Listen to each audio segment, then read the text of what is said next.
ನನ್ನ ಪರಿಚಯ ಪಾಪ ತುಂಬಾ ವಿಸ್ತಾರವಾಗಿ ಹೇಳ್ಬಿಟ್ರು, ಅಷ್ಟೊಂದು ನಾನು ಡಿಸರ್ವ್ ಮಾಡ್ತಿದ್ದೆ ಗೊತ್ತಿಲ್ಲ. ನಾನು ಡಾಕ್ಟರ್ ನವೀನ್ KS ಅಂತ ಮ್ಯಾನಿಪ್ಯುಲೇಟಿವ್ ಫಿಸಿಯೋಥೆರಪಿಸ್ಟ್. ಪರಿಚಯ ಮಾಡಿದಂಗೆ ವಿಶೇಷವಾಗಿ ವಿಶ್ವೇಶ್ವರ ಗಾಯತ್ರಿ ಅವರಿಗೆ ಧನ್ಯವಾದಗಳು. ಅದಕ್ಕಿಂತ ಹೆಚ್ಚಿನಾಗಿ ಡಾಕ್ಟರ್ ಚಿಂತಾಮಣಿ ಗೋಡ್ಲೇಕರ್ ಅವರೇ ಇದನ್ನ ಇನಿಷಿಯೇಷನ್ ತಗೊಂಡು ಅದರಲ್ಲಿ ನನಗೆ ಸಾಮಾಜಿಕ ಕಳಕಳಿ ಕಾಣುತ್ತೆ. ಅವ್ರಿಗೆ ಬೇರೆಯವ್ರಿಗೂ ಈ ಅನುಕೂಲ ಆಗಬೇಕು ಅನ್ನೋದು ನನಗೆ ಸ್ಪಷ್ಟವಾಗಿ ಕಾಣಿಸ್ತು. ಸೊ ಅವರು ರಿಕ್ವೆಸ್ಟ್ ಮಾಡಿದಾಗ ನಾನು ಇಲ್ಲ ಅನ್ನಲಿಕ್ಕೆ ಆಗ್ಲಿಲ್ಲ.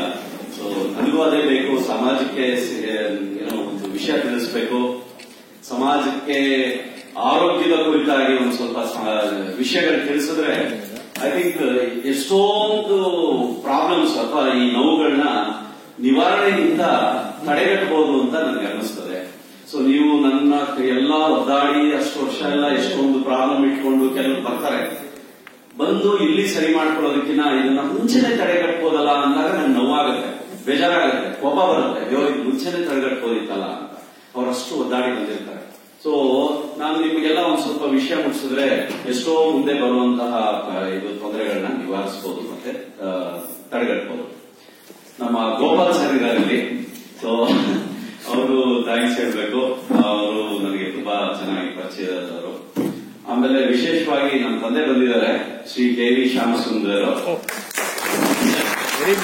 ಅವರು ನಿವೃತ್ತ ಲೆಕ್ಕಾಧಿಕಾರಿ, ಸ್ಟೇಟ್ ಅಕೌಂಟ್ಸ್ ಡಿಪಾರ್ಟ್ಮೆಂಟ್ ಅಲ್ಲಿ ರಿಟೈರ್ ಆದ್ರು, MS ಬಿಲ್ಡಿಂಗ್ ಅಲ್ಲಿ. ಅವರು ಕೂಡ ಆಕ್ಚುಲಿ ಹೇಳ್ಬೇಕಂದ್ರೆ KPTCL ಅಲ್ಲಿ ಕೆಲಸ ಮಾಡಿದವ್ರೆ, ಇಲ್ಲಿ ಆಫೀಸ್ ನಲ್ಲಿ ಇದ್ದವರು. ಆಮೇಲೆ ಅಲ್ಲಿ ಸ್ಟೇಟ್ ಅಕೌಂಟ್ಸ್ ಗೆ ಹೋಗಿದ್ರು, ಅಲ್ಲಿ ರಿಟೈರ್ ಆದ್ರು. ಸೊ ಅವರು ನಮ್ಮ ಸಮ್ಮುಖದಲ್ಲಿದ್ದಾರೆ. ನನಗೂ ಸಂತೋಷ ನಮ್ಮ ತಂದೆ ಮುಂದೆ ಮಾತಾಡ್ಲಿಕ್ಕೆ. ಅದೊಂದು ಭಯ ಇದೆ, ಭಯಕ್ಕಿಂತ ಗೌರವ ಇರುತ್ತೆ, ವಿಶೇಷವಾದ ಗೌರವ ಪ್ರೀತಿ ಇರುತ್ತೆ. ಸೊ ಏನ್ ಬೇಕಾ ಅದಾಗಲ್ಲ, ಉದ್ದದ ಸ್ಟ್ಯಾಂಡ್ ಇಲ್ಲ, ಅದು ಪೋಡಿಯಂ ಇಡ್ತೀನಿ. ಬೇಡ, ನಿದರ್ಶನಗಳಿರುತ್ತೆ. ಸರಿ, ಆಯ್ತು. ನಾನು ಇಲ್ಲಿ ಸೇರಿರುವ ಗುಂಪಿಗೆ ತಕ್ಕಂತೆ ಇವತ್ತು ವಿಚಾರಗಳು ಹೇಳ್ತೀನಿ. ಸೊ ಸಾಕಷ್ಟು ಜನ 50, 60, 70 ಆಸ್ಪಾಸ್ನಲ್ಲಿರೋದ್ರಿಂದ ನೀವು ನಿಮ್ಮ ಆರೋಗ್ಯನ ಹೆಂಗ್ ಕಾಪಾಡ್ಕೋಬಹುದು ಮತ್ತು ನಿಮ್ಮ ಮನೆಯಲ್ಲಿ ಮತ್ತು ಸುತ್ತಮುತ್ತ ಇರೋದನ್ನು ಹೇಗೆ ಸಹಾಯ ಮಾಡುವುದು ಕಾಪಾಡಲಿಕ್ಕೆ ಅನ್ನೋದನ್ನ ತಿಳಿಸ್ಕೊಡ್ತೀನಿ. ನಾವು ಮೊದಲು ಪಾದದಿಂದ ಬರುವ ಎಲ್ಲಾ ಜಾಯಿಂಟ್ ಬಗ್ಗೆನೂ ಮಾತಾಡ್ತಾ ಹೋದ್ರೆ 2 ದಿವಸ ಬೇಕು ನನಗೆ. ಒಂದೊಂದು ಜಾಯಿಂಟ್ಗೆ ಒಂದೊಂದು ದಿವಸ ಬೇಕಾಗ್ತದೆ ಕೆಲವೊಮ್ಮೆ. ಆದ್ರೆ ಇರೋದ್ರಲ್ಲಿ ಇರುವ ಸ್ವಲ್ಪ ಸಮಯದಲ್ಲಿ ನಿಮಗೆ ಆದಷ್ಟು ಜಾಸ್ತಿ ವಿಷಯಗಳನ್ನ ತಿಳಿಸಲಿಕ್ಕೆ ಪ್ರಯತ್ನ ಪಡ್ತೇನೆ. ಪಾದದಿಂದ ಬರುವ, ಈಗ ನಾವೆಲ್ಲರೂ ನಿಂತುಕೊಳ್ಳುವ ಒಂದು ವೈಖರಿ ಅಥವಾ ಪಾಸ್ಚರ್ ಅಥವಾ ಪೊಸಿಷನ್ ಅಂತೀವಿ, ಅದನ್ನ ಲೋಡ್ ಬೇರಿಂಗ್ ಪೊಸಿಷನ್. ನಾವು ಪೂರ್ತಿ ಶರೀರದ ತೂಕ ಬೀಳೋದು ಪಾದದ ಮೇಲೆ. ನಮ್ಮ ಪಾದಗಳನ್ನ ಹೇಗೆ ಇಟ್ಕೊಂಡಿದೀವಿ ಅನ್ನೋದು ನಮ್ಮ ಮೇಲಿನ ಸ್ನಾಯುಗಳ ಮೇಲೆ ಒತ್ತಡ ಹೇಗೆ ಬರುತ್ತೆ ಅನ್ನೋದು ಇನ್ಫ್ಲೂಯೆನ್ಸ್ ಆಗುತ್ತೆ ಅಂತ ನಾವು ಯಾರು ಊಹಿಸ್ಲಿಕ್ಕಿಲ್ಲ.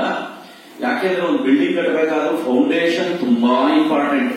ಫೌಂಡೇಶನ್ ಸ್ವಲ್ಪ ಟಿಲ್ಟ್ ಆಗಿದ್ರೆ ಮೇಲ್ಗಡೆ ಬಿಲ್ಡಿಂಗ್ ಕೂಡ ಟಿಲ್ಟ್. ಸೊ ಅದಷ್ಟಕ್ಕೆ ಸೀಮಿತ ಆಗಲ್ಲ, ನಮ್ಮ ಶರೀರಕ್ಕೂ ಅದು ಆಗುತ್ತೆ. ಸೊ ಈಗ ನಾವು ನೀವೆಷ್ಟು ಜನ ಗಮನಿಸಿದಿರಿ ನೀವು ಹೆಂಗೆ ಪಾದ ಇಟ್ಟಿರ್ತೀರಿ ಅಂತ. ಪಾದದಲ್ಲಿ 2 ತುಂಬಾ ಇಂಪಾರ್ಟೆಂಟ್ ವಿಚಾರ ಹೇಳಿ ಬಯಸ್ತೇನೆ. ಪಾದದಲ್ಲಿ ನಾವು ಕಾಲುಗಳು ನಿಂತಾಗ ನಡೆಯುವಾಗ ಎಷ್ಟು ಜನದ ಪಾದ ಸೀದಾ ಇರುತ್ತೆ, ಎಷ್ಟು ಜನದ ಪಾದ ಆಚೆ ಹೋಗುತ್ತೆ. ನಮ್ದೆಲ್ಲಾರ್ದು ಡೆವಲಪ್ಮೆಂಟಲ್ ಡಿವಿಯೇಷನ್ ಅಂತ ಕರಿತೀವಿ.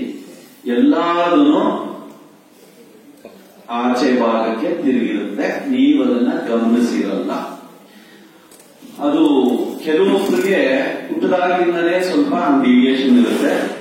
ಮೋಸ್ಟ್ ಆಫ್ ದಮ್, ನಮ್ಗೆಲ್ಲ ಜಾಸ್ತಿ ಜನಕ್ಕೆ ಅದು ನಿಂತು ಲೋಡ್ ಮಾಡ್ತಾ ಮಾಡ್ತಾ ಅಥವಾ ಸಣ್ಣ ಸಣ್ಣ ಇಂಜುರಿಗಳು ಏನೋ ಒಂದು ಹುಡುಕಲು ಆದಾಗ ಕಾಲು ಹಿಂಗ್ ತಿರುಗಲಿಕ್ಕೆ ಶುರುವಾಗುತ್ತೆ.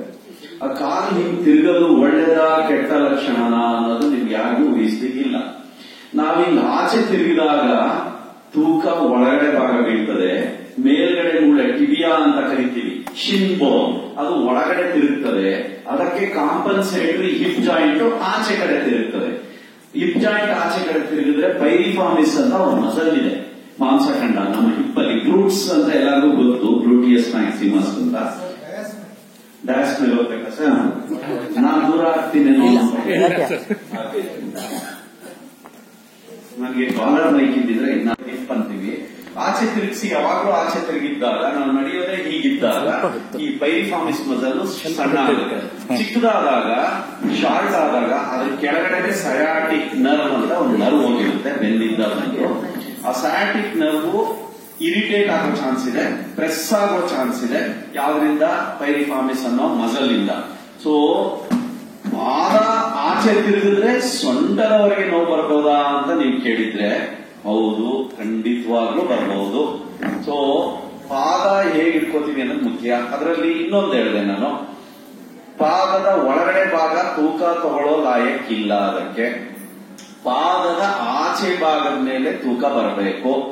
ತೂಕ ತಗೊಳ್ಳೋ ಶಕ್ತಿ ಸಾಮರ್ಥ್ಯ ಇರುವಂತದ್ದು ಆಚೆ ಭಾಗ. ಸೊ ಇದು ಇಷ್ಟು ಗಮನ ಇಟ್ಕೊಳ್ಳಿ. ಎರಡು ಮಾಡ್ಬೇಕು ನೀವು.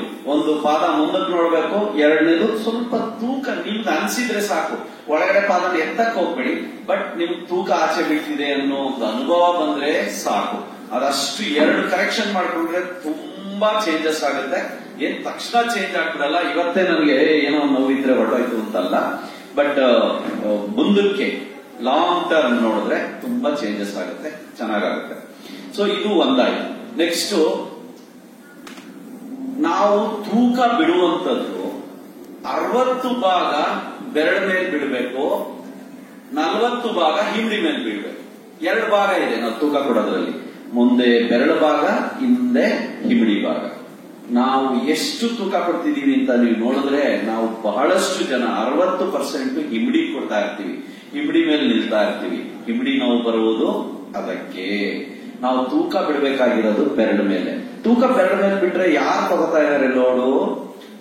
ಜಾಯಿಂಟ್ ಮೇಲೆ, ಮೂಳೆ ಮೇಲೆ ಲೋಡ್ ಬೀಳಲ್ಲ. ಕಾಫ್ ಮಸಲ್ ಅಂತ ಕರಿತೀವಿ, ಮೀನ್ ಕಂಡ ಸ್ಪ್ರಿಂಗ್ ಆಕ್ಷನ್ ಅಲ್ಲಿ. ಸೊ ಚೆನ್ನಾಗಿ ಅದು ಶಾಕ್ಸ್ ತಗೊಳುತ್ತೆ, ಲೋಡ್ ತಗೊಳುತ್ತೆ.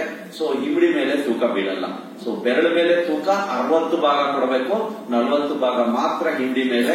ಎಷ್ಟು ಜನಕ್ಕೆ ನಾವು ಗೊತ್ತಿದ್ದು ಇದ್ರ ಬಗ್ಗೆ ಯೋಚನೆ ಕೂಡ ಮಾಡಿರಲ್ಲ ನಾವು. ಹಿಂಗ್ ಬೇರೆ ಇರುತ್ತಾ, ನಾವು ನಿಂತ್ಕೊಳ್ಳೋದು ಕೂಡ ಹಿಂಗ್ ನಿಂತ್ಕೋಬೇಕಾ ಅಂತ ನಾವು ಯೋಚನೆ ಮಾಡದೇ ಇರೋದಕ್ಕೇನೆ ನಮ್ಮ ಕ್ಲಿನಿಕ್ ಅಲ್ಲಿ ಇಷ್ಟು ಜನ ಸಾಲು ಕೂತ್ಕೊಂಡಿರ್ತಾರೆ ಅವ್ರು ಹೇಳಕ್ಕೆ ಸರ್. ಸೊ ಇದನ್ನ ಸ್ವಲ್ಪ ನಾವು ಯೋಚನೆ ಮಾಡಿದ್ರೆ ಎಷ್ಟು ನಾವು ನರಳೋ ಸ್ಥಿತಿ, ಖರ್ಚು, ಟೈಮ್ ವ್ಯರ್ಥ, ಸಮಯ ವ್ಯರ್ಥ. ಕಾಂಪನ್ಸೇಟರಿ ಬ್ಯಾಲೆನ್ಸಿಂಗ್ ಮೆಕ್ಯಾನಿಸಮ್ ನ ಅಳವಡಿಸ್ಕೊಳ್ಳುತ್ತೆ. ನಾವು ಅಳವಡಿಸ್ಕೋತೀವ? ಇಲ್ಲ. ಸಬ್ ಕಾನ್ಶಿಯಸ್ ಮೈಂಡ್ ಅಂತೀವಿ. ಸಬ್ ಕಾನ್ಶಿಯಸ್ ಮೈಂಡ್ ಅಂದ್ರೆ ಆ ಶರೀರನೇ ಆ ತರ ಅಳವಡಿಸ್ಕೊಳ್ಳುತ್ತೆ. ಅದನ್ನ ಅಡಾಪ್ಟೇಷನ್ ಅಂತ ಕರಿತೀವಿ, ಕಾಂಪನ್ಸೇಟರಿ ಅಡಾಪ್ಟೇಷನ್ ಅಂತ. ಸೊ ಈ ಅಡಾಪ್ಟೇಷನ್ ಯಾವಾಗ ಆಗುತ್ತೆ? ನಮ್ಮಲ್ಲಿ ಏನಾದ್ರೂ ಡಿವಿಯೇಷನ್ ಅಥವಾ ನ್ಯೂನ್ಯತೆ ಇದ್ರೆ ಅದು ನಮ್ಗೆ ಗೊತ್ತಾಗೋದೇ ಇಲ್ಲ. ಗೊತ್ತಿರದೆ ಆಗುವಂತದ್ದು. ಎಷ್ಟೋ ಆರ್ಥರೈಟಿಸ್ ಗಳನ್ನ ತಡೆಗಟ್ಟಬಹುದು. ನಾವು ನೋಡುವಂತಹ ಆರ್ಥರೈಟಿಸ್ ಅಥವಾ ಸಂಧಿವಾತ ಅಥವಾ ಅದು ಸೌದಿರೋದು ನೀವು ನೋಡಿ, ಮೋಸ್ಟ್ ಆಫ್ ದ ಎಕ್ಸ್ರೇಗಳನ್ನ ನೋಡಿದ್ರೆ ಹೊರಗಡೆ ಭಾಗ ಅಲ್ಲ, ಒಳಗಡೆ ಭಾಗ ಸೌದಿರುತ್ತೆ. ಮಂಡಿಯ ಒಳಗಡೆ ಭಾಗ ಸೌದಿರುತ್ತೆ. ಯಾಕೆ ಒಳಗಡೆ ಭಾಗ? ಹೊರಗಡೆ ಭಾಗ ಯಾಕೆ ಸೌದಿಲ್ಲ? ಹೊರಗಡೆ ಭಾಗನ ಉಪಯೋಗಿಸೇ ಇರಲ್ಲ, ಒಳಗಡೆ ಭಾಗಕ್ಕೆ ಮಾತ್ರ ಲೋಡ್ ಬೀಳ್ತಿರುತ್ತೆ. ಯಾಕೆ ಅಂತ ವಿಚಾರ ಬಂದಾಗ ನಮ್ಮ ಪಾದವನ್ನು ನೋಡ್ಕೊಳ್ಬೇಕು ನಾವು. ಸೊ ನಾನು ಇವಾಗ ಹೇಳುವ ವಿಚಾರ ನಿಮ್ಮ ಆರ್ಥರೈಟಿಸ್ ನ ಸ್ಲೋ ಮಾಡಬಹುದು, ಇಲ್ಲ ಅದ್ರದ ವೇಗನ ಕಮ್ಮಿ ಮಾಡಬಹುದು, ಪ್ರಿವೆನ್ಷನ್ಗೆ ಟ್ರೈ ಮಾಡಬಹುದು. ಸೊ ಪಾದನ ನಾವು ಒಂದು ಆಚೆ ಭಾಗಕ್ಕೆ ತಿರುಗಿಸಿ ನಿಲ್ಬಾರ್ದು, ನಡಿಬಾರ್ದು. ಮುಂದಕ್ಕೆ ತಿರುಗಿಸಿ ನೇರವಾಗಿ ನಡೆದ್ರೆ ಲೋಡ್ ಬೇರಿಂಗ್ ಮೆಕ್ಯಾನಿಸಮ್ ಕರೆಕ್ಟ್ ಇರುತ್ತೆ. ಒಂದು. ಎರಡನೇದು, ನಮ್ಮೆಲ್ಲಾ ಪಾದನ ನೋಡ್ಕೊಂಡಾಗ ಈ ಕೃಷ್ಣಂದು ಬರಿತೀವಲ್ಲ, ಪಾದ ಬರಿತೀವಿ ಅವನ ಹಬ್ಬದಲ್ಲಿ, ಒಳಗಡೆ ಭಾಗಕ್ಕೆ ತಂದಿರ್ತೀವಿ.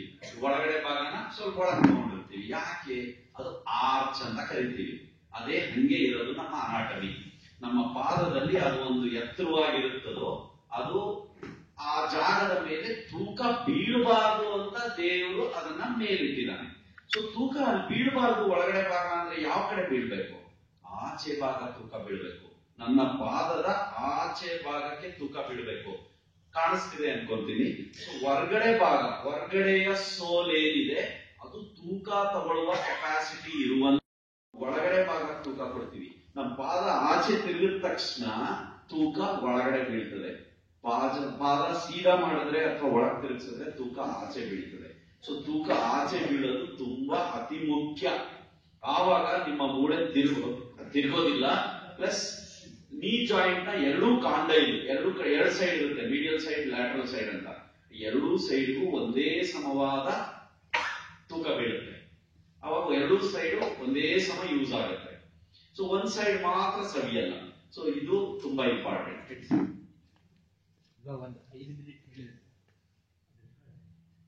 ಹೌದಾ? ಸೊ ಮೇಲೆ ಎಷ್ಟು ಜನಕ್ಕೆ ನಮ್ಗೆ ಗೊತ್ತಿದ್ದು ಇದ್ರ ಬಗ್ಗೆ ಯೋಚನೆ ಕೂಡ ಮಾಡಿರಲ್ಲ ನಾವು. ಹಿಂಗ್ ಬೇರೆ ಇರುತ್ತಾ, ನಾವು ನಿಂತ್ಕೊಳ್ಳೋದು ಕೂಡ ಹಿಂಗ್ ನಿಂತ್ಕೋಬೇಕಾ ಅಂತ ನಾವು ಯೋಚನೆ ಮಾಡದೇ ಇರೋದಕ್ಕೇನೆ ನಮ್ಮ ಕ್ಲಿನಿಕ್ ಅಲ್ಲಿ ಇಷ್ಟು ಜನ ಸಾಲು ಕೂತ್ಕೊಂಡಿರ್ತಾರೆ. ಅವ್ರು ಹೇಳ್ತಾರೆ ಸರ್. ಸೊ ಇದನ್ನ ಸ್ವಲ್ಪ ನಾವು ಯೋಚನೆ ಮಾಡಿದ್ರೆ ಎಷ್ಟು ನಾವು ನರಳೋ ಸ್ಥಿತಿ, ಖರ್ಚು, ಟೈಮ್ ವ್ಯರ್ಥ, ಸಮಯ ವ್ಯರ್ಥ ಎಲ್ಲಾನು ತಡೆಗಟ್ಬೋದು. ಸೊ ಇದು ಪಾದದ ಬಗ್ಗೆ 3 ಹೇಳಿದೀನಿ ನಾನು. ಆಚೆ ಭಾಗ ತೂಕ ಒಳಗಡೆ ಬಿಡಬಾರ್ದು, ಕಾಲು ಸ್ವಲ್ಪ ಒಳಗೆ ತಿರುಗಿಸಿರ್ಬೇಕು, ಮತ್ತೆ ತೂಕ 60% ಮುಂದಕ್ಕೆ ಇಡಬೇಕು. ಇಷ್ಟು ಜ್ಞಾಪಕ ಇಟ್ಕೊಳ್ಳಿ. ಇದನ್ನ ಪ್ರಾಕ್ಟೀಸ್ ಮಾಡಕ್ ಶುರು ಮಾಡಿದ್ರೆ ಈಸಿ ಆಗ್ತದೆ. ನೆಕ್ಸ್ಟ್ ಮಂಡಿಗೆ ಬರುವ. ಮಂಡಿಯ ಮೇಲೆ ತೂಕ ನಾವು ಎಷ್ಟೊಂದು ಜನ ಸಣ್ಣಕ್ಕಿರ್ತಾರೆ, ಆರ್ಥ್ರೈಟಿಸ್ ಆಗಿರುತ್ತೆ. ದಪ್ಪ ಇರ್ತಾರೆ, ಆರ್ಥ್ರೈಟಿಸ್ ಇರಲ್ಲ.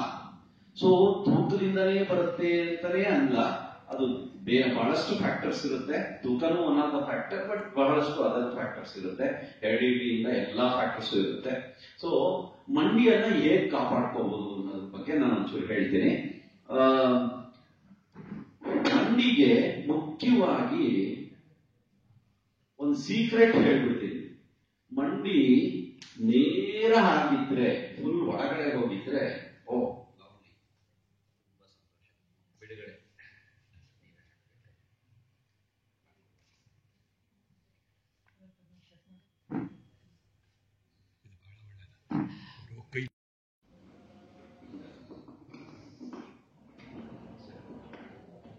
ಆಯ್ತು, ಇದು ನನಗೆ ಸ್ವಲ್ಪ ಬಿಡುಗಡೆ, ಕೈ ಸೊ ಆಲ್ರೈಟ್. ಸೊ ಕೇಳಿಸ್ತಿದೆ, ಇದು ಬೆಟರ್ ನನಗೆ. ಸೊ ಮಂಡಿಯ ಬಗ್ಗೆ ಮಾತಾಡಿದೆ. ಮಂಡಿಯಲ್ಲಿ ಒಂದು ಸೀಕ್ರೆಟ್ ಹೇಳ್ತೀನಿ ಅಂದೆ. ಏನು ಸೀಕ್ರೆಟ್? ಇವಾಗ ನಾನು ನಿಂತಿದ್ದೇನೆ, ನಾನು ಮಂಡಿ ಸ್ವಲ್ಪ ಮಡ್ಸಿ ನಿಂತ್ರೆ ಏನಾಗ್ತದೆ? ಮಂಡಿಯ ಚಿಪ್ ಇರುತ್ತೆ, ಮಂಡಿಯ ಮುಂದೆ ಒಂದು ಚಿಪ್ ಇರುತ್ತೆ. ಅದನ್ನ ಪಟೇಲ ಅಂತ ಕರಿತೀವಿ. ಮಂಡಿ ಚಿಪ್ ಅನ್ನ ನೀ ಕ್ಯಾಪ್ ಅಂತ ಕರಿತೀರಿ ನೀವು ನಿಮ್ ಲ್ಯಾಂಗ್ವೇಜ್ ಅಲ್ಲಿ. ಆ ನೀ ಕ್ಯಾಪ್ ಮೇಲೆ ಲೋಡ್ ಜಾಸ್ತಿ ಬೀಳುತ್ತೆ ಬಗ್ಗಿದ್ದಾಗ. ಯಾಕಂದ್ರೆ ಮೇಲ್ಗಡೆ ಫೀಮರ್ ಮತ್ತೆ ಅದ್ರ ಮುಂದೆ ಇರುವಂತ ಪಟೇಲ ಎರಡು ಒಂದಕ್ಕೊಂದು ಉಜ್ಜುತ್ತಾ ಇರುತ್ತೆ. ಸೊ ಬೇಗ ಆರ್ಥ್ರೈಟಿಸ್ ಆಗ್ಬೋದು. CMP ಅಂತಾರೆ, ಕಾಂಡ್ರೋಮಲೇಷಿಯಾ ಪಟೇಲ, ಅಥವಾ ಅದು ಕಾರ್ಟಿಲೇಜ್ ಚೆನ್ನಾಗಿ ಸವಿಯುವಂಥದ್ದು. ಹಿಂಗ್ ಲೋಡ್ ಇದ್ರೆ ಸೊ ನಮ್ಮ ಮಂಡಿ ಹೇಗಿರ್ಬೇಕು? ಒಳಗೆ ಲಾಕ್ ಆಗ್ಬೇಕು. ಲಾಕ್ ಆಗ್ಬೇಕು ಅಂತಂದ್ರೆ ಕಂಪ್ಲೀಟ್ ಸ್ಟ್ರೈಟ್ನಿಂಗ್ ಆಗ್ಬೇಕು. ಎಷ್ಟೊಂದು ಜನ ಮಂಡಿ ನೋವು ಅಂತ ಬರ್ತಾರಲ್ಲ, ಅವ್ರಿಗೆ ಅದು ಫುಲ್ ಲಾಕ್ ಆಗ್ತಿರಲ್ಲ. ಅದು ಸ್ವಲ್ಪ ಬೆಂಡ್ ಇರುತ್ತೆ. ನಾನ್ ಮಾಡೋದಷ್ಟೇ, ಆ ಲಾಕ್ ಅನ್ಲಾಕ್ ಮಾಡಿ ಕಳಿಸ್ತೀನಿ, ಸರಿ ಹೋಗ್ಬಿಡುತ್ತೆ. ಅವ್ರಿಗೆ ಅದು ದೊಡ್ಡದು, ಬಟ್ ನನಗೆ ಅದು ಸಿಂಪಲ್. ಸೊ ಹಂಗಾಗ್ತದದು. ಸೊ ನಾನ್ ನಿಮ್ಗೆ ಅದನ್ನೇ ಹೇಳ್ಬಿಡ್ತಾ ಇದ್ದೇನೆ, ಹೇಗೆ ಅದನ್ನ ನೀವು ನೇರವಾಗಿ ಇಟ್ಕೊಬೇಕು. ಒಂದು ನಿದರ್ಶನ ಬೇಕಾದ್ರೆ ಮಾಡ್ಬೋದು. ನಾನು ಯಾರಾದ್ರೂ ಮಾಡೆಲ್ ನ ಮಲಗಿಸಿ ನಾನು ಬೇಕಾದ್ರೆ ತೋರಿಸ್ಬಲ್ಲೆ, ಮಾಡ್ಲಾ ಅಥವಾ ಹೀಗೆ ಎಕ್ಸ್ಪ್ಲೈನ್ ಮಾಡ್ಬೋದಾ? ಅವೆರಡು ಟೇಬಲ್ ಇಲ್ಲಿ ಬಂದು ಯಾರಾದ್ರೂ ಒಬ್ರು ಮಲಗಿದ್ರೆ ನಾನು ತೋರಿಸ್ತೇನೆ. ಸೊ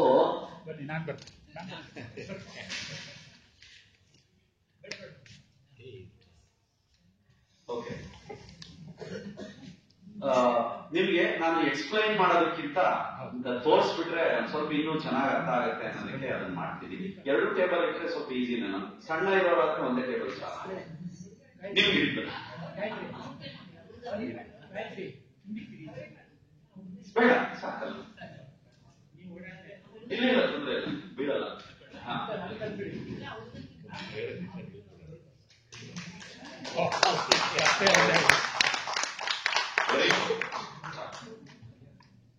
ವಿಡಿಯೋಗೆ ಕವರ್ ಆಗ್ತದೆ. ಅದು ಮುಖ್ಯ.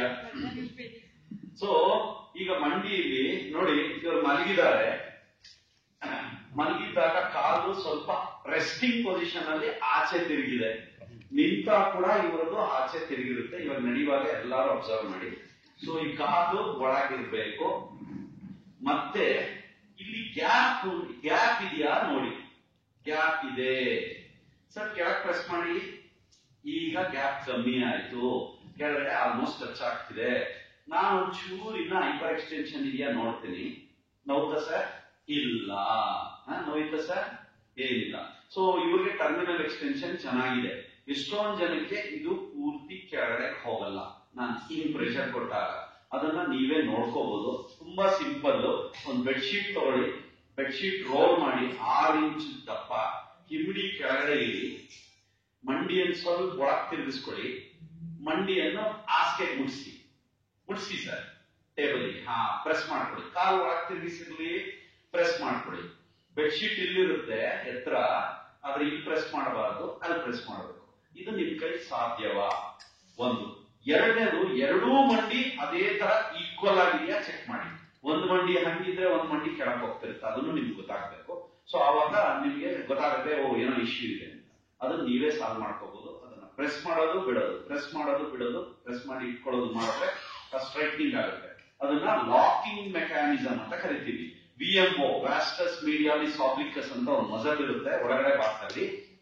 ಆ ಮಸಲ್ ಸ್ಟ್ರಾಂಗ್ ಆಗಿದ್ರೆ ಅದು ಒಳಕ್ ಹೋಗುತ್ತೆ. ಅದು ಅನ್ಲಾಕಿಂಗ್ ಮಸಲ್ ಅಂತ, ಪಾಪ್ಲಿಟಿಯಸ್ ಮಸಲ್ ಅಂತ ಒಂದಿರುತ್ತೆ. So that unlocks. So popliteus muscle especially ಈ ಒಳಗಡೆ ಭಾಗದಲ್ಲಿ ನೋವಿರುತ್ತೆ, ನಮಗೆ ಟ್ರಿಗರ್ ಪಾಯಿಂಟ್ ನಾವು ನೋಡ್ಕೊಂಡಿರಲ್ಲ. ಸೊ ಅದು ತುಂಬಾ ಮುಖ್ಯ. ಇದನ್ನ ಸೀದಾ ಮಾಡ್ಕೊಳ್ಳೋದು, ಇದು ಮಂಡಿಯ ಒಂದು ವಿಚಾರ. ಆಮೇಲೆ ನಮ್ಮ ಮಂಡಿ ಪೂರ್ತಿ ಮಡಸ್ತದ, ಮತ್ತೆ ಈ ಕಾಲ ಮೇಲೆ ಹೋಗಿ ಅದು ಕೆಳಗೆ ಹೋಗ್ತದ, ಈ ವಿಚಾರ ನೋಡ್ಬೇಕು. ನಾವ್ ಎಷ್ಟು ಜನ ಚಕ್ಕಪಕ್ಕಲ್ಲಿ ಹಾಕೊಳ್ತಿದೀವಿ ಕ್ರಾಸ್ ಲೆಗ್ ಸಿಟ್ಟಿಂಗ್? ತುಂಬಾ ಸಂತೋಷ. ಹಾಕೊಳ್ತಿರೋರ್ಗೆಲ್ಲ ಅಭಿನಂದನೆಗಳು. ಹಾಕೊಳ್ಬಾರ್ದು ಅಂತ ಯಾರಾದ್ರೂ ನಿಮ್ಗೆ ಹೇಳಿ ಹಾಕೊಳ್ಳೋದ್ ನಿಲ್ಸಿದ್ರೆ ಅಥವಾ ಹಾಕೊಳ್ಳೋದ್ ಬಿಟ್ಬಿಡಿದೀನಿ, ಅಭ್ಯಾಸ ಇಲ್ಲ ಅಂದ್ರೆ ತಪ್ಪಾಗುತ್ತೆ. ಅಭ್ಯಾಸ ಬಿಡಬಾರ್ದು. ಚಕ್ಕಪಕ್ಕಲ್ಲಿ ಹಾಕೊಳ್ಳೋದು ತುಂಬಾ ಒಳ್ಳೇದು. ಹಿಂದಿನ ಕಾಲದಿಂದಲೂ ಇದು ಮಾಡ್ಕೊಂಡು ಬಂದಿರೋದು ಚಕ್ಕಬಕ್ಲ ಹಾಕೋದು. ಇವಾಗ್ಲೂ ನೀವು ಹಳ್ಳಿ ಕಡೆ ಹೋಗಿ ಆ ಅರಳಿಕಟ್ಟೆ ಮೇಲೆ ಕುತ್ಕೊಂಡು ಮಾತಾಡ್ತಾ ಇರ್ತಾರೆ. ಹಿಂಗೆ ಎಷ್ಟೊತ್ತಾದ್ರೂ ಹಿಂಗೆ ಕೂತಿರ್ತಾರ ಅವರು. ನಾವು ಕುತ್ಕೊಂಡ್ಬಿಡ್ಲಿ ಹಿಂಗೆ. ಎಲ್ಲಿ ವೆಸ್ಟರ್ನ್ ಕಮೋಡ್ಗಳು ಬಂದ್ಬಿಡ್ತಾ ಆಗೋಯ್ತು ನಮ್ದು ಇಂಡಿಯನ್ ಟಾಯ್ಲೆಟ್ ಯೂಸ್ ಮಾಡುವಂತದ್ದು. 1-2 ನಿಮಿಷ ಕೂತಿರಿ ಸರ್. ಅಲ್ಲ ನಿದ್ದೆ ಮಾಡ್ತಾ ಇದ್ದಾರೆ, ವಿಡಿಯೋ ಆಗ್ತಾ ಇದೆ, ಕಾಲ್ ಕೆಳಬಿಟ್ಟಿರಿ. ನಾನು ಮತ್ತೆ ನಿರ್ದರ್ಶನ ಬಂದಾಗ ನಿಮ್ಮನ್ನ ಹಾಕಿಸ್ತೇನೆ. ಆಮೇಲೆ ಎಲ್ಲಿದ್ದೆ? ಸೊ ಹಳ್ಳಿಯಲ್ಲಿ ಇವತ್ತು ವಜ್ರಾಸನ ಹಾಕೋದಾಗ್ಲಿ, ಚಕ್ಕಬಕ್ಕಲ್ಲಿ ಹಾಕೊಂಡು ಕೂರೋದಾಗ್ಲಿ, ಕುಕ್ಕುರ್ಗಾಲಲ್ಲಿ ಕೂರುವಂತದ್ದಾಗ್ಲಿ ಇವತ್ತಿಗೂ ಇದೆ. ನಾವು ಆಗ್ಲೇ ಕೆಳಗಡೆ ಊಟ ಮಾಡೋದನ್ನ ನಿಲ್ಸ್ಬಿಟ್ಟಿದೀವಿ. ನಮ್ಮ ಪೇಷಂಟ್ಸ್ ಬಂದ್ಮೇಲೆ ಮಂಡಿಯ ಆರೋಗ್ಯ ನಾನು ಒಂದ್ಸಲ ಸರಿ ಮಾಡದ್ಮೇಲೆ ಫಸ್ಟ್ ಥಿಂಗ್ ಅವ್ರಿಗೆ ಹೇಳೋದು, ದಿನಾ ಅರ್ಧ ಗಂಟೆ ಚಕ್ಕಬಕ್ಕಲ್ಲಿ ಹಾಕೊಂಡು ಕೂತ್ಕೊಳ್ಳಿ, ಕಂಪಲ್ಸರಿ. ಬರೀ ಚಕ್ಕಬಕ್ಕಲ್ಲಿ ಹಾಕೋದಲ್ಲ, ಆ ತಟ್ಟೆ ಕೆಳಗಿಟ್ಬಿಟ್ಟು ಊಟ ಮಾಡಿದ್ರೆ ಒಂದು ಚಕ್ಕಬಕ್ಕಲ್ಲಿ ಹಾಕಿರ್ತೀರಿ, ಇನ್ನೊಂದು ಮುಂದಕ್ಕೆ ಬಗ್ತೀರಿ. ಆವಾಗ ಆರೋಗ್ಯ ಜಾಯಿಂಟ್ ಫುಲ್ ರೇಂಜ್ ಆರೋಗ್ಯ, ಹಿಪ್ ಜಾಯಿಂಟ್ ನೀ ಜಾಯಿಂಟ್ ಆರೋಗ್ಯ ಕಾಪಾಡ್ಕೊಳ್ತೀರಿ. ಅದೊಂದು ಮಿತ್ತಿದೆ. ಏನಂದ್ರೆ ಕೆಲವು ಸರ್ಜನ್ಸ್ ಅಥವಾ ಕೆಲವರು ಮಿತ್ತಿದೆ, ಬೇಡ ಚಕ್ಕಬಕ್ಕಲ್ಲಿ ಹಾಕ್ಬೇಡಿ, ಜಾಯಿಂಟ್ ಸವಿಯುತ್ತೆ, ಕೆಳಗೆ ಕೂರ್ಬೇಡಿ. ಇದು ರಾಂಗ್. ಏನೋ ನಿಮ್ಗೆ ನೋವಿದೆ, ಇವಾಗ ಜಾಯಿಂಟ್ ಪೈನ್ ಇದೆ, ಕೂರ್ಬೇಡಿ. ಸರಿ, ಜಾಯಿಂಟ್ ಪೈನ್ ಹೋದ್ಮೇಲೆ ಅಥವಾ ಜಾಯಿಂಟ್ ಪೈನು ನೀವು ಚಕ್ಕಬಕ್ಕಲ್ಲಿ ಹಾಕೊಳ್ಳೋದೇ ಇರೋದ್ರಿಂದಾನು ಬಂದಿರಬಹುದು. ಯಾಕಂದ್ರೆ ಸ್ಟಿಫ್ನೆಸ್ ಬಂದ್ಬಿಟ್ಟಿರುತ್ತೆ. ಸೊ ಆ ಸ್ಟಿಫ್ನೆಸ್ ನ ಹೋಗಿಸ್ಲಿಕ್ಕೆ ಇದು ಸಹಾಯ ಮಾಡುತ್ತೆ. ಚಕ್ಕಬಕ್ಕಲ್ಲಿ ಹಾಕೋದು ತುಂಬಾ ಒಳ್ಳೆಯದು ಅನ್ನೋದನ್ನ ನಾನು ನಿಮ್ಗೆ ಇವತ್ತು ಹೇಳಲೇಬೇಕು. ಯಾರು ನಿಲ್ಲಿಸಬೇಡಿ, ಕುತ್ಕೊಳ್ಳೇಬೇಕು.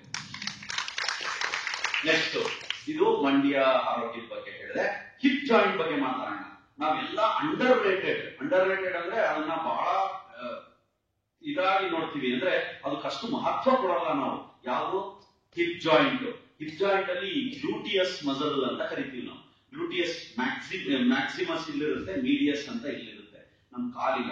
ನೀವು ನೋಡಿರ್ಬೋದು, ಕೆಲವರು ಆರ್ಥ್ರೈಟಿಸ್ ಇರೋರು ಹೀಗೆ ಹೀಗೆ ಹೀಗೆ ನಡೀತಾರೆ, ಸ್ವಲ್ಪ ಡಿವಿಯೇಟ್ ಆಗ್ತಾ ಇರುತ್ತೆ. ಅದು ಬಿಕಾಸ್ ಗ್ಲೂಟಿಯಸ್ ಮೀಡಿಯಸ್ ಮಸಲ್ ವೀಕ್ನೆಸ್. ಅದನ್ನ ಸರಿ ಮಾಡ್ಕೊಂಡ್ರೆ ಆ ಡಿವಿಯೇಷನ್ ಸ್ವಲ್ಪ ಕಮ್ಮಿ ಆಗುತ್ತೆ. ಬಟ್ ಬಹಳ ಬಹಳ ವರ್ಷಗಳ ನಡೆದ ಮೇಲೆ ಅಡಾಪ್ಟ್ ಆಗ್ಬಿಟ್ಟಿರ್ತಾರೆ, ಬಾಡಿ ಹಂಗೇ ಹೋಗ್ತಾ ಇರುತ್ತೆ. ಯಾಕಂದ್ರೆ ಅದ ಬ್ರೈನ್ ಹಿಂಗೆ ನಡಿಬೇಕು ಅನ್ನೋದನ್ನ ಅರ್ಥ ಮಾಡ್ಕೊಂಡಿರುತ್ತೆ, ಅದನ್ನ ನಡೆಸೋದು ಕಷ್ಟ ಆಗುತ್ತೆ.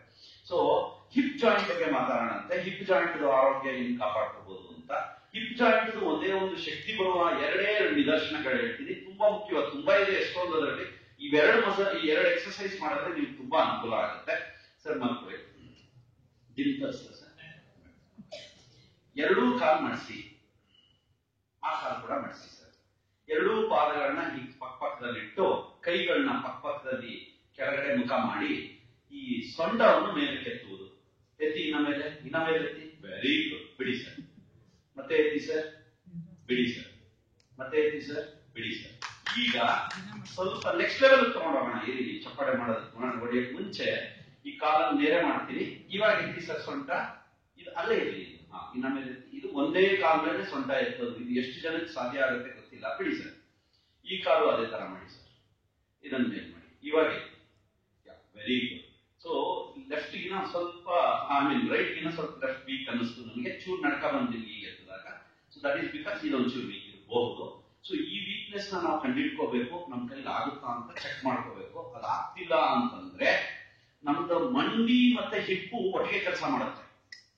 ಯಾವುದೇ ಕಾರ್ಯಗಳು ಮಾಡಿ, ನಾನು ನಡೀತಿದ್ದೀನಿ ಅಥವಾ ಕೂತ್ಕೊಂಡು ಎದ್ದೆ ಅಂದ್ರೆ ಬರೀ ಮಂಡಿನಲ್ಲಿ ಮಾತ್ರ ಇದ್ರೆ ನಾನು ಮುಂದಕ್ಕೆ ಮುಗಿಸ್ತೀನಿ. ಮಂಡಿನೂ ನೇರ ಆಗುತ್ತೆ, ಹಿಪ್ಪು ಒಟ್ಟಿಗೆ ನೇರ ಆಗ್ತವೆ. ಇದು ಒಟ್ಟಿಗೆ ಕೆಲಸ ಮಾಡಬೇಕು. ಅದು ಮಾತಾಡ್ಕೋಬೇಕು. ಇದನ್ನ ಮೋಟಾರ್ ಕಂಟ್ರೋಲ್ ಅಂತ ಕರಿತೀವಿ ನಾವು. ಮೋಟಾರ್ ಕಂಟ್ರೋಲ್ ಅಥವಾ ಮಸಲ್ ಒಟ್ಟಿಗೆ ಕೆಲಸ ಮಾಡುವಂತದಕ್ಕೆ ಅವೆರಡು ಸಿಂಕ್ ಆಗ್ಬೇಕು. ಅದು ಇದು ಮಾತಾಡ್ಕೋಬೇಕು. ಆಯ್ತಾ? ಮಸಲ್ ಆಕ್ಷನ್ ಕೂಡ ಅಷ್ಟೇ, ಬ್ಯಾಲೆನ್ಸ್ ಆಗ್ಬೇಕು ಎರಡು ಕಡೆ. ಕೋ ಕಾಂಟ್ರಾಕ್ಷನ್ ಅಂತ ಕರಿತೀವಿ. ಕೋ ಆಪರೇಷನ್ ಹೆಂಗ್ ಮಾಡ್ತೀವಿ? ಕೋ ಕಾಂಟ್ರಾಕ್ಷನ್ ನಮ್ಮ ಇಷ್ಟು ಇದೆ ನೋಡಿ. ನಮ್ಮ ಬ್ರೈನು ಅಥವಾ ನಮ್ಮ ದೇವರು ದೇಹ ಕೊಟ್ಟಿರೋದು ನಮ್ಗೆ ಇದೆಲ್ಲ ವಿಚಾರಗಳೇ ಗೊತ್ತಿರಲ್ಲ. ಇಷ್ಟು ಇಂಜಿನಿಯರ್ ನಮ್ಮ ದೇವರು, ಇಷ್ಟು ಯೋಚನೆ ಮಾಡಿ ಈ ಮೆಕ್ಯಾನಿಕ್ಸ್ ನೆಲ್ಲ ಅಳವಡಿಸಿದಾನೆ ತೊಂದರೆ ಆಗ್ಬಾರ್ದು ಅಂತ. ನಾವು ಅದನ್ನ ಸರಿಯಾಗಿ ಉಪಯೋಗಿಸ್ಕೊಂಡ್ರೆ ಕೀಲ್ ನೋವುಗಳನ್ನ ತಡೆಗಟ್ಟಬಹುದು. ಈಗ ಸೊಂಟ ತನಕ ಬಂದಲ್ವಾ, ಅಲ್ಲ ಹಿಪ್ ತನಕ ಬಂದಲ್ವಾ, ಈಗ ಸೊಂಟಕ್ಕೆ ಹೋಗೋಣಂತೆ. ಸೊಂಟ ನೋವು ಎಷ್ಟೊಂದು ಜನಕ್ಕೆ ಕಾಣಿಸದೇ ಇರಲ್ಲ. ಜೀವನದಲ್ಲಿ ಒಂದ್ಸಲ ನಮ್ಗೆ ಸೊಂಟ ನೋವು ತಂದೇ ಇರುತ್ತೆ. ಕೆಲವರು ಪಾಪ ತುಂಬಾ ಕಾಣಿಸುತ್ತೆ. ಇಷ್ಟು ವರ್ಷ ಆದ್ರೂ ಹೋಗೇ ಇರಲ್ಲ. ಯಾಕೆ ಅನ್ನೋದು ಗೊತ್ತಾಗಲ್ಲ. MRI ನಲ್ಲಿ ಕಾಣಲ್ಲ, ಎಕ್ಸ್ರೇ ನಲ್ಲಿ ಗೊತ್ತಾಗಲ್ಲ. ಎಲ್ಲಾದ್ರೂ ಡಿಸ್ಕ್ ಅಥವಾ ಅನ್ಕೊಂಡ್ಬಿಟ್ಟಿರ್ತೀವಿ. ಅದಕ್ಕೆ ಸೊಂಟ ನೋವಿಗೆ 101 ಕಾರಣಗಳಿದಾವೆ, 150 ಕಾರಣಗಳಿದೆ. ಯಾವ್ದ್ರಿಂದ ಬರ್ತಿದೆ ಅನ್ನೋದನ್ನ ನೋಡ್ಕೋಬೇಕು. ಅದಕ್ಕೆ ಸೊಂಟ ನೋವು ಇಲ್ಲೇ ಇರೋರು ಅಥವಾ ಇದ್ರೂನು ಅಷ್ಟೊಂದು ಜೋರಾಗಿ ಇಲ್ಲದೆ ಇರೋರು ಮಾಡುವಂತದ್ದು. ತುಂಬಾ ನೋವಿದ್ದು ನೀವು ಯಾವನು ಇನ್ನ ತೋರ್ಸೋದನ್ನ ಪ್ರಯತ್ನ ಪಡಬೇಡಿ. ನಾವೊಂದು ಸಲ ಅಸೆಸ್ ಮಾಡ್ಬೇಕಾಗತ್ತೆ, ಇಲ್ದೇನೆ ಮಾಡಕ್ ಹೋಗ್ಬೇಡಿ. ಈಗ ಸೊಂಟ ನೋವು ಒಂದೆರಡು ಹೇಳ್ಕೊಡ್ತೀನಿ ಸರ್, ಏನ್ ಮಾಡ್ಬೋದು ಅಂತ. ಕಾಲ್ನೇರ ಮಾಡಿ. ಮೊದಲನೇದು ಎಸ್ಪೆಷಲಿ ಮಹಿಳೆಯರಿಗೆ ಎರಡು ಕೈ ಕಟ್ಕೊಳ್ಳಿ ಸರ್, ಕಟ್ಕೊಳ್ಳಿ. ಎಸ್ಪೆಷಲಿ ಮಹಿಳೆಯರಿಗೆ ಈ ಡೆಲಿವರಿ ಆದ ನಂತರ ಹೊಟ್ಟೆ ಭಾಗ ವೀಕ್ ಆಗಿರುತ್ತೆ. ಅದನ್ನ ಯಾರು ಗುರುತಿಸೋದಿಲ್ಲ, ಅದ್ರ ಬಗ್ಗೆ ಮಾತಾಡೋದಿಲ್ಲ. ಅವ್ರಿಗೆ ಗೊತ್ತು ಅದರ ಸಂಕಟ. ಅದು ಹಿಂಗೋಗಿರುತ್ತೆ ಡೆಲಿವರಿ ಟೈಮ್ ನಲ್ಲಿ. ಅದು ಹಾಗೇ ವೀಕ್ನೆಸ್ ಇರುತ್ತೆ. ಯಾವತ್ತೂ ನಾವು ಇದನ್ನ ಮುಂದಕ್ಕೆ ತಂದಿರಲ್ಲ. ಇದು ತುಂಬಾ ಇಂಪಾರ್ಟೆಂಟ್. ಎಲ್ಲಾರು ನೋಡ್ಕೊಳ್ಳಿ ಸರ್, ನಿಮ್ಗೂ ಕಾಣಲಿ ಬರ್ತೀನಿ. ಇದು ನಾವು ಹಿಂಗಿರ್ತೀವಿ ಜಾಸ್ತಿ, ಇದ್ರ ಮೇಲೆ ಲೋಡ್ ಜಾಸ್ತಿ ಆಯ್ತು. ನಾನು ಇಷ್ಟೇ ಮಾಡಿದೆ. ಏನ್ ಮಾಡಿದೆ? ಇದಿತ್ತು, ಇಷ್ಟೇ ಮಾಡಿದೆ ಅಂದ್ರೆ ಈ ಭಾಗನ ಎಂಗೇಜ್ ಮಾಡ್ಕೊಂಡೆ. ಬರೀ ಎರೆಕ್ಟಾರ್ ಸ್ಪೈನಿ ಅಂತ ಏನ್ ಮಸಲ್ ಇರುತ್ತಲ್ಲ ಅದೇ ಸ್ಟ್ರಾಂಗ್ ಆಗಿರಬೇಕಿಲ್ಲ. ನಮ್ಮ ಅಬ್ಡಮಿನಲ್ ಮಸಲ್ಸ್ ಸ್ಟ್ರಾಂಗ್ ಇರಬೇಕು. ಎಷ್ಟು ಜನ ಇದನ್ನ ಮಾಡ್ತೀವಿ? ಹರ್ನಿಯಾ, ಡಯಾಸ್ಟಾಸಿಸ್ ರೆಕ್ಟೈ ಅಂತೀವಿ. ಈ ಮಸಲ್ ಸ್ವಲ್ಪ ಸ್ಪ್ಲಿಟ್ ಆಗುತ್ತೆ. ಎಸ್ಪೆಷಲಿ ಜೆಂಟ್ಸ್ ಬಗ್ಗೆ ಮಾತಾಡ್ತಾ ಇದೀನಿ. ಜೆಂಟ್ಸ್ಗೆ ಏನ್ ಕಮ್ಮಿ ಇಲ್ಲ, ಅಂಬಲಿಕಲ್ ಹರ್ನಿಯಾ ಜೆಂಟ್ಸ್ಗೂ ಆಗುತ್ತೆ. ಸೊ ಇದು ಹೊಟ್ಟೆ ಭಾಗ ಉಬ್ರ ಅಥವಾ ಇಂಟ್ರಾ ಅಬ್ಡಮಿನಲ್ ಪ್ರೆಷರ್ ಜಾಸ್ತಿ ಆದಾಗ ಇದಾಗೋ ಚಾನ್ಸಸ್. ಸೊ ಇಷ್ಟೇ ಸಿಂಪಲ್. ಇಲ್ಲಿದ್ದೀನಿ, ಈಗ ತಗೊಂತೀರಿ. ಇಷ್ಟು ಇಟ್ಕೊಳ್ಳೋದನ್ನ ನಾನು ಅಭ್ಯಾಸ ಮಾಡ್ಕೊಂಡ್ಬಿಟ್ರೆ ಅದನ್ನ ತಡೆಗಟ್ಬೋದು ಅಂದ್ರೆ ನಂಬ್ತಿರೋ ಇಲ್ವೋ. ಎಷ್ಟೊಂದು ಜನ ಸರ್ಜರಿ ತನಕ ಹೋಗೋದೇ ತಪ್ಪೋಗುತ್ತೆ. ಸರ್ಜರಿನ ಅವಾಯ್ಡ್ ಮಾಡಬಹುದು ಅನ್ನೋದೇ ಒಂದು ದೊಡ್ಡ ವಿಷಯ ಆಗುತ್ತೆ. ಸೊ ಇವ್ನ ಯಾಕೆ ಹಿಂಗ್ ಮಲಗಿಸ್ದೆ ಕೈ ಕಟ್ಟಿ ಅಂದ್ರೆ ಈ ಭಾಗಕ್ಕೆ ಶಕ್ತಿ ಬರ್ಸಕ್ಕೆ ಇದೊಂದು ವಿಚಾರ ಹೇಳಿದೆ. ಇನ್ನೊಂದು, ಸರ್ ಕುತ್ಕೊಳಕ್ ಪ್ರಯತ್ನ ಪಡಿ ಸರ್. ಹ್ಞೂ ಸರ್, ಪ್ರಯತ್ನ ಅಂದ್ರೆ ನಾನು ಕೂರಿ ಅಂತಿಲ್ಲ. ಪ್ರಯತ್ನ ಪಡಿ, ಇದು ಪ್ರಯತ್ನ. ಮತ್ತೆ ಪ್ರಯತ್ನ ಪಡಿ, ಗುಡ್. ಪ್ರಯತ್ನ ಪಡಿ. ಗುಡ್, ಸಾಕು. 30 ಡಿಗ್ರಿ ಎದ್ರು ಸಾಕು. ಇದನ್ನ ಪ್ರಯತ್ನ ಅಂತ ಇದೀವಿ. ಅವ್ರೇನು ಎದ್ದು ಬಿಡ್ಬೇಕು ಅನ್ನೋದೇನಿಲ್ಲ. ಇಷ್ಟು ಪ್ರಯತ್ನ ಪಟ್ಟ ತಕ್ಷಣನೇ ಆಗ್ಲೇ ನೋಡಿ ಎಂಗೇಜ್ ಆಗಿ ಗಟ್ಟಿ ಆಯ್ತಾ ಸರ್, ಸಾಕು ನನ್ಗಷ್ಟೇ. ಇದು ಅಷ್ಟು ಗಟ್ಟಿ ಆಗ್ಬಿಟ್ರೆ ಸಾಕು. ಎಷ್ಟು ಜನ ಕೆಲವರು ಎದ್ದೆ ಕುತ್ಕೊಂತಾರೆ, ಬೇಡ ಇಷ್ಟು ನೀವ್ ಎಂಗೇಜ್ ಮಾಡ್ಬಿಟ್ರೆ ಈ ಮಸಲ್ ಸ್ಟ್ರಾಂಗ್ ಆಯ್ತು. ಯಾಕೆ ಇದನ್ನ ಹೇಳ್ತೀನಿ ಅಂದ್ರೆ, ಮುಂದ್ಗಡೆ ಮಸಲ್ ಹಿಂದ್ಗಡೆ ಮಸಲ್ ಇದೆ, ಎಕ್ಸ್ಟೆನ್ಸರ್ಸ್ ಫ್ಲೆಕ್ಸರ್ಸ್ ಎರಡೂ ಈಕ್ವಲ್ ಆಗಿದ್ರೆ ಸ್ಪೈನ್ಗೆ ಒಂದು ಸ್ಟೆಬಿಲಿಟಿ.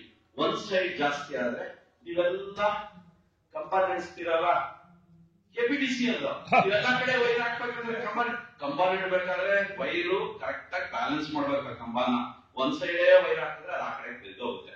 ಸೊ ಇದನ್ನು ಹಂಗೇನೆ. ಸೊ ನಮ್ ಸ್ಪೈನ್ ಸ್ಟ್ರೈಟ್ ಇರ್ಬೇಕು ಅಂದ್ರೆ ಎರಡು ಸೈಡ್ ಮಸಲ್ಸ್ ಸ್ಟ್ರಾಂಗ್ ಆಗಿರ್ಬೇಕು. ಓಕೆ, ಸೊ ಇದು ಒಂದು ವ್ಯಾಯಾಮ ಆಯ್ತು. ಯಾವ್ದಕ್ಕೆ? ಇದನ್ನು ಸೊಂಟಕ್ಕೆ ಸಂಬಂಧಪಟ್ಟಿದ್ದಂಗೆ. ಸರ್ ಉಲ್ಟಾ ಮಲ್ಕೊಳ್ಳಿ. ಉಲ್ಟಾ ಅಂದ್ರೆ ಮಕ್ಕಳೇ ಮಲಗಿ, ಹುಷಾರ್, ಸಾಫ್ಟ್ ಆಗಿದೆಯಾ ಸರ್ ಕೆಳಗಡೆ? ಇಲ್ಲ.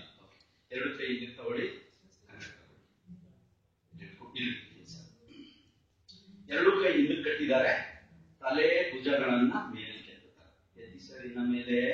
Very good. ಬಿಡಿ, ಮತ್ತೆ ಎತ್ತಿ ಸರ್, ಬಿಡಿ, ಮತ್ತೆ ಎತ್ತಿ ಸರ್. ನಾವೆಲ್ಲ ಭುಜಂಗಾಸನ ಮಾಡೋರಿಗೆ ಗೊತ್ತಿರುತ್ತೆ, ಕೋಬ್ರಾ ಪೋಸ್ ಅಂತ ಕರಿತೀವಿ. ಆದ್ರೆ ಇದು ಮಾಡಿಫೈಡ್ ಭುಜಂಗಾಸನ. ಕೈ ಅಲ್ಲಿ ಸಪೋರ್ಟ್ ಕೊಡ್ತಾ ಇಲ್ಲ, ಹಿಂದ್ಗಡೆ ಕಟ್ಕೊಂಡಿದೀವಿ. ಇವಾಗ ಏನಾಗುತ್ತೆ, ಸಪೋರ್ಟ್ ಕೊಟ್ರೆ ಪ್ಯಾಸಿವ್ ಸ್ಪೈನಲ್ ಮೊಬಿಲೈಸೇಷನ್ ಆಗುತ್ತೆ. ಇದು ಆಕ್ಟಿವ್ ಅಂದ್ರೆ ಈ ಮಸಲ್ ಕಾಂಟ್ರಾಕ್ಟ್ ಆಗುತ್ತಲ್ಲ, ಈ ಮಸಲ್ ಸ್ಟ್ರಾಂಗ್ ಆಯ್ತು, ಅಬ್ಡಮಿನಲ್ ಮಸಲ್ ಸ್ಟ್ರೆಂಥನ್ ಮಾಡಿದೆ. ಮತ್ತೆ ಸರ್ ಇದು ಒಂದು, this is one important exercise. Sir ಎಲ್ಲಾದ್ರೂ ಫೇಸ್ ಮಾಡಿ ಮಲ್ಕೊಳ್ಳಿ, ಆ ಕಡೆ ತಿರ್ಕೊಂಡು ಕೈ ಬಿಟ್ಬಿಡಿ ಸರ್, ತಿರ್ಬಿಡಿ. ಸೈಡ್ ಲೈನ್, ಸೈಡ್ ಮಲ್ಕೊಳ್ಳಿ. ಈ ಸೈಡ್ ಆ ಸೈಡ್ ಫೇಸ್ ಮಾಡೋದು. ಹಾ, ಓಕೆ. ಇದರಲ್ಲಿ ಹಿಪ್ ಜಾಯಿಂಟ್ ಒಂದು ನನ್ನ ಎಕ್ಸರ್ಸೈಸ್ ಮರ್ತ್ಬಿಟ್ಟಿದ್ದೆ, ಮುಂದಕ್ಕೆ ಹೋಗಿದ್ದೆ.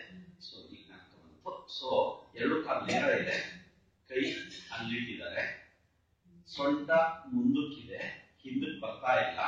ಈ ಕಾಲ್ನ ಮಂಡಿ ನೇರ ಇಟ್ಕೊಂಡು ಮೇಲಕ್ಕೆ ಎತ್ತಿ ಸರ್. ಬ್ಯೂಟಿಫುಲ್. ಬಿಡಿ ಸರ್, ಇದು ಸ್ವಲ್ಪ ಹಂಗಿರ್ಲಿ. ಎತ್ತಿ ಸರ್. Very good. ಬಿಡಿ ಸರ್, ಮತ್ತೆ ಎತ್ತಿ ಸರ್. ಬಿಡಿ ಸರ್. ತುಂಬಾ ಚೆನ್ನಾಗಿ ಕಲಿತೀರಾ ಸರ್, ತುಂಬಾ ಫಾಸ್ಟ್ ಇದೀರಾ. ಎತ್ತಿ ಸರ್. ಮತ್ತೆ ಸುಮ್ಮನೆ ಲೀಡರ್ಶಿಪ್ ಕ್ವಾಲಿಟಿ ಬರಲ್ಲ ಅಲ್ಲ ಸರ್. ಸೊ ಇದು ಹಿಪ್ ಜಾಯಿಂಟ್ ಗೆ ಮುಂದಕ್ಕೆ ಹೋಗ್ಬಾರ್ದು. ನೀವು ಹೋಗ್ತಾ ಹೋಗ್ತಾ ಮುಂದಕ್ಕೆ ಹೋಗ್ಬಾರ್ದು. ಹಿಂಗೆ ಮೇಲೆತ್ತಿ, ಸ್ವಲ್ಪನೇ ಎತ್ತಿ ಸಾಕು, ಆದ್ರೆ ಇಷ್ಟ ಎತ್ತಬೇಕು. ತುಂಬಾ ಮೇಲಕ್ಕೆ ಹೋದಂಗೆ ಮುಂದಕ್ಕೆ ಹೊಟ್ಟೋಗುತ್ತೆ. ಇದು ಸೊಂಟನೂ ತಿರುಗಬಾರ್ದು. ಇವೆರಡು ನೀವು ಗಮನ ಇಡಬೇಕು. ಕೂತ್ಕೊಳ್ಳಿ, ಕಾಲ್ ಕೆಳಗಡೆ. ಮತ್ತೆ ನೆಕ್ಸ್ಟ್ ಇದಕ್ಕೆ ಬಂದಾಗ ಮತ್ತೆ ನೋಡೋಣಂತೆ, ನಿಮ್ಮನ್ನು ಹೇಗೆ ಉಪಯೋಗಿಸ್ಕೋಬಹುದು. ಇವರ ರೋಲ್ ಮಾಡೆಲ್ ಸರ್, ಬರೀ ಮಾಡೆಲ್ ಅಲ್ಲ, ರೋಲ್ ಮಾಡೆಲ್. ಸರಿ.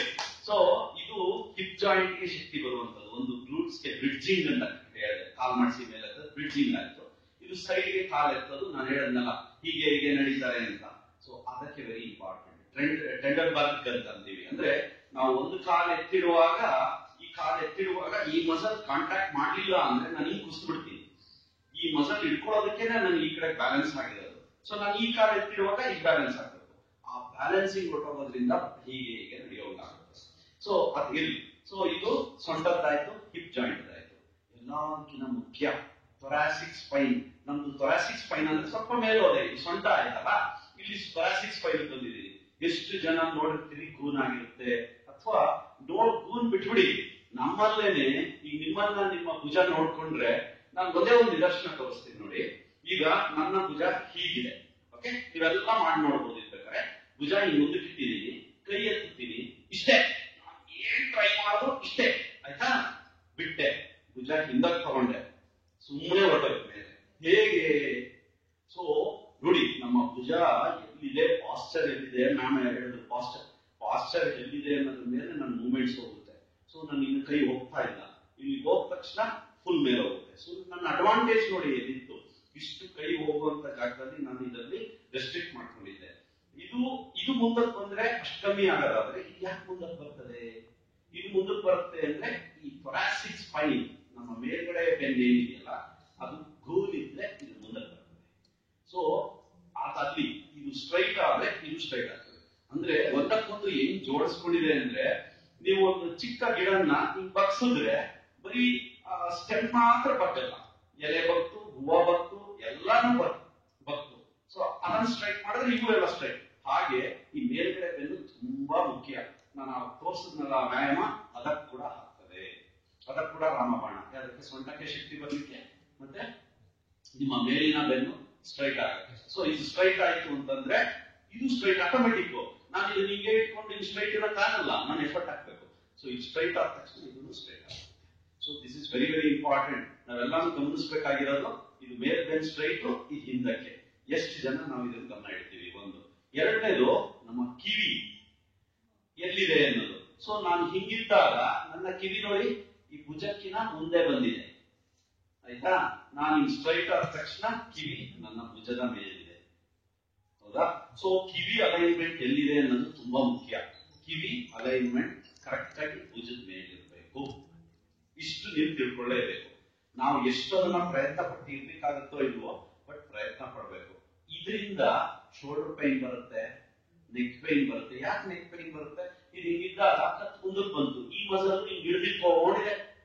ಬಾವಿನಲ್ಲಿ ರಾಟೆ ಮೇಲಿಂದ ಬಿಂದಿಗೆನ ಹಿಂಗ್ ಹಿಡ್ಕೊಂಡಿದ್ದೆ, ಅಪ್ಪ ನೀನ್ ಎಷ್ಟತ್ತು ಅಂತಂದ್ರೆ ಆಗಲ್ಲ. ಬೇಕಾದ್ರೆ ಸೇರ್ ಬಿಡ್ತೀನಿ, ನೀರ್ ಬಿಡ್ತೀನಿ, ಆದ್ರೆ ಹಂಗೆ ಇಟ್ಕೊಂಡಿರಕ್ಕಾಗಲ್ಲ. ನಮ್ ನೆಕ್ ಮಾಡ್ತಿರೋ ಕೆಲಸ ಹಂಗೆ ಇಟ್ಕೊಂಡಿರೋದು. ಸೊ ಇದು ಸ್ಟ್ರೈಟ್ ಮಾಡಿದಾಗ ಅಲೈನ್ಮೆಂಟ್ ಕರೆಕ್ಟ್ ಆಗುತ್ತೆ.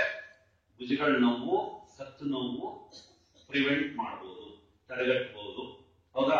ಸೊ ನಾವು ಇದೊಂದು ಯಾವಾಗಲೂ ಗಮನ ಇಟ್ಕೊಳ್ಳೋಣ. ಇದಕ್ಕೆ ಎರಡು ವಿಧವಾದ ವ್ಯಾಯಾಮಗಳಿದೆ, ಎರಡೇ ತೋರಿಸ್ತೀನಿ. ಒಂದು, ಹಿಂದಕ್ಕೆ ತಗೊಳ್ಳೋದು, ಭುಜ ಹಿಂದಕ್ಕೆ, ಭುಜ ಹಿಂದಕ್ಕೆ, ಭುಜ ಹಿಂದಕ್ಕೆ. ಇದರಲ್ಲಿ ಕೈದೇನು ಮೂವ್ಮೆಂಟ್ ಇರಲ್ಲ, ಕೈಯಿನ ಪಾತ್ರ ಇಲ್ಲ, ಬರೀ ಭುಜ, ಖಾಲಿ ಬರೀ ಭುಜ, ಬರೀ ಭುಜ. ಇದು ಸ್ವಲ್ಪ ಪ್ರಾಕ್ಟೀಸ್ ಬೇಕು ನೀವು ಮಾಡ್ಲಿಕ್ಕೆ. ಇದೊಂದು ಭುಜ ಹಿಂದಕ್ಕೆ ತಗೊಳ್ಳೋದು ಒಂದು ಪ್ರಾಕ್ಟೀಸ್ ಮಾಡ್ಕೊಳ್ಳಿ. ನೆಕ್ಸ್ಟ್ ಭುಜ ಮೇಲಕ್ಕೆ. ಇದೊಂದು ಟ್ರೆಪೀಸಿಯಸ್ ಮಸಲ್ ಅಂತ, upper trapezius muscle. Upper trapezius muscle it is also respiratory muscle. Respiratory muscle ಅಂದ್ರೆ ನಮ್ಮ ಶ್ವಾಸಕೋಶಕ್ಕೆ ಅದು ಸಹಾಯ ಮಾಡುತ್ತೆ. ನಾನು ಉಸಿರಾಡುವಾಗ ಸ್ವಲ್ಪ ಅದನ್ನು ಕಾಂಟ್ರಾಕ್ಟ್ ಮಾಡುತ್ತೆ. ಇಲ್ಲೊಂದು QL ಕ್ವಾಡ್ರಾಟಸ್ ಲಂಬೋರಮ್ ಅಂತ ಒಂದಿರುತ್ತೆ, ಅದನ್ನು ಅಷ್ಟೇ. ಸ್ಕೆಲೀನ್ ಅಂತ ಇಲ್ಲೊಂದು ಮಸಲ್ಸ್ ಇರುತ್ತೆ. ಇದ್ರ ಕೆಲವು ವರ್ಡ್ಸ್ ನಿಮ್ಗೆ ಗೊತ್ತಾಗದೇ ಇರ್ಬೋದು, ಬಟ್ ನಾನು ಅದನ್ನ ಮೆನ್ಷನ್ ಮಾಡಲೇಬೇಕು. ಸ್ಕೆಲೀನ್ ಅನ್ನೋ ಮಸಲ್ ಇರುತ್ತೆ, ಅದು ಕೂಡ ರೆಸ್ಪಿರೇಟರಿ ಮಸಲ್. ಸೊ ಎಷ್ಟೋ ಜನಕ್ಕೆ ನಾನು ಇಲ್ಲಿ ಟ್ರೀಟ್ ಮಾಡುವಾಗ ರೆಸ್ಪಿರೇಷನ್ ನ ಕರೆಕ್ಷನ್ ಮಾಡಿಬಿಟ್ರೆ ಈ ನೋವು ಹೊರಟೋಗುತ್ತೆ.